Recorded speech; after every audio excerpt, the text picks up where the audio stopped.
Guys, I asked you guys for ideas, and someone said talk about Reine Adelaide and Gedion Zelelem. Now, I think I've spoken about both and said all my thoughts on both. All you got to do is check my Zelelem, injured for 6 to 9 months. I've spoken about him. Reine Adelaide will be everything we thought Diaby was, and you'll find everything I've said. So I'm not going to go over the same things. But let's get into it. Let's talk about Reine first. Now, we know Koscielny said he hopes he plays more this year. Ozil hopes he plays more this year. We know he's very skillful. He's got an eye for a pass and an assist. He's got balance. He's strong. He's got the technical quality to match the physique, and he's very much an Arsenal player, and it is a steal, especially when you consider when we signed him, it was actually Yassine Fortune who was the big one everyone was talking about, and the one was actually going for, and Rene wasn't really spoken about. And Raul Fortune does have ability and does have talent, and is quite somewhat highly rated. He's been unlucky with injuries. Rene, you saw him play at the Emirates Cup. You've seen him make six appearances last season, 2016-17. In addition to them 6 appearances, he was on the bench 7 times. So he is very much on the cusp. He's 19. I think he turns 20 in January. So yeah, he done all right this season, and he's making stride. And he's been since he's been here, he's been involved and been on the cusp. And it was harsh to see his season ended in April. He got injured in April, and he's still recovering. That's why he didn't fly out, obviously, to pre-season along with Wilshere, etc. At the moment, I do believe Reine Adelaide is better than Maitland-Niles, but it appears Maitland-Niles has just skipped ahead of him in the manager's thoughts in regards to playing games. Obviously, I think he has way more potential than Maitland-Niles, who you guys know how much I love. But yeah, it's about earning your spot. It's about being consistent, and he needs to add that consistency. One thing I say about Rene, like you've seen with a couple of players, like Iwobi had to learn before he actually got in, and Wenger had spoken about it. For all the technical quality in the world, you need to learn to be a team player.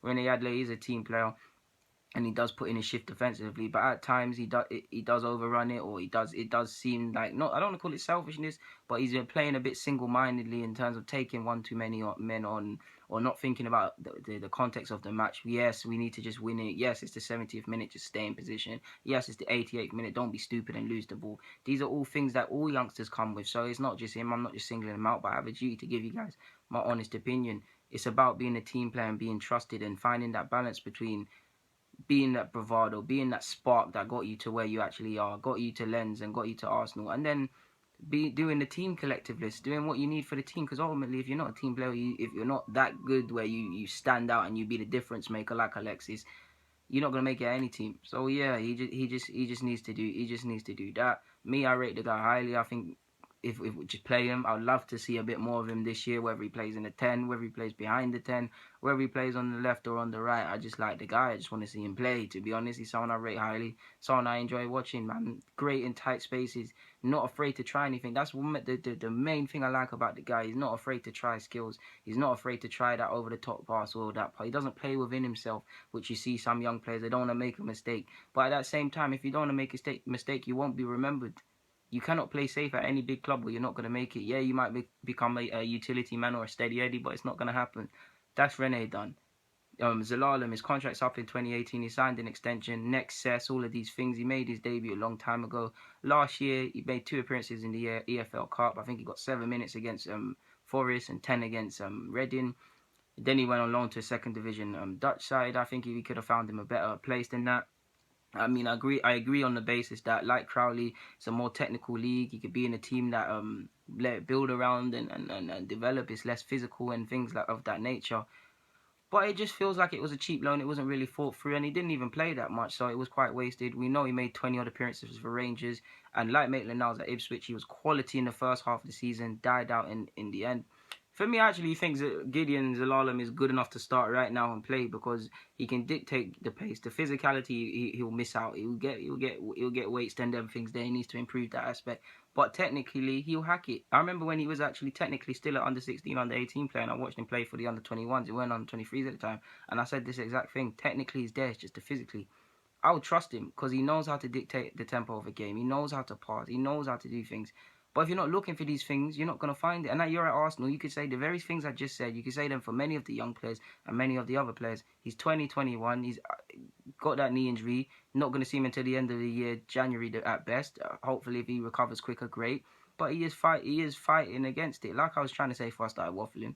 He technically and dictating tempos of a game, he's there, but he needs to stamp his mark. He needs to let people remember, yeah, Zelelem was playing. yeah, Zelelem was here. There's dictating tempo, and then there's somewhat going anonymous. And with his contract up next year, 2021, and the injury, if I was him, I'd actually leave because I can't. I'd love him to, and I think he has the quality and the ability to, but I cannot see it happening here because of the bodies, because of the rumours with other players, because of the melting pots. I mean, he's fighting Reine Adelaide, who Wenger says can move inside. Maitland-Niles, who's going to play there. You've got other youngsters, Ben Chief, I don't know if he makes it. Shafe, I don't know if he makes it here. Wenger holds him in high regard, the same as Just Silva. There's a lot of couple other players, and if we look at the existing first team players whose contracts are up for debate that can play centre mid, Ramsey, Ox, Wilshere, the list goes on and on and on and on and on. I think he's good enough, but I can't see it happening now for many different reasons. I think Wenger took the ball off his eye off the ball with Zelelem in a sense the same as Gnabry, and I'm starting to think that with Reine Adelaide. In fact, let me not lie, I'm exaggerating. I don't think that with Reine Adelaide, but I want to see the guy play more. Wenger, I can't lie, Wenger, he needs to play, man. He's easy on the eye. You like to see that stuff. He does need to improve his stamina as well. Reine does get tired quite a lot. But yeah, guys, man. Oh, Zelalem's contract's up in 2018, so he can talk to clubs for free from January. And if he does recover and he does get a look in or he does go on loan, he kind of needs to show something. Anyways, guys, Delulu Laguna, I'm signing out. I really hope that clears this one up. Zelelem and Reine Adelaide. I'm out.